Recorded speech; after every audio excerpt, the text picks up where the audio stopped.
موجم الاوسط کی حدیث مبارکہ میں ہے کہ پیارے رسول اللہ صلی اللہ علیہ وسلم نے ارشاد فرمایا، جس نے کسی عورت سے اس کی عزت کی وجہ سے نکاح کیا تو اللہ تعالیٰ اس کی ذلت کو بڑھائے گا۔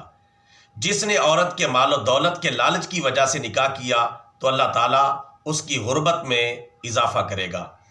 جس نے عورت کے حسب نسب یعنی خاندانی بڑائی کی وجہ سے نکاح کیا تو اللہ تعالیٰ اس کی کمینگی میں اضافہ کرے گا۔ اور جس نے صرف اور صرف اس لیے نکاح کیا کہ اپنی نظر کی حفاظت کرے، اپنی شرمگاہ کو محفوظ رکھے یا صلہ رحمی کرے تو اللہ تعالیٰ اس کے لیے عورت میں برکت دے گا اور عورت کے لیے مرد میں برکت دے گا۔ بات سمجھ میں آ گئی ہے؟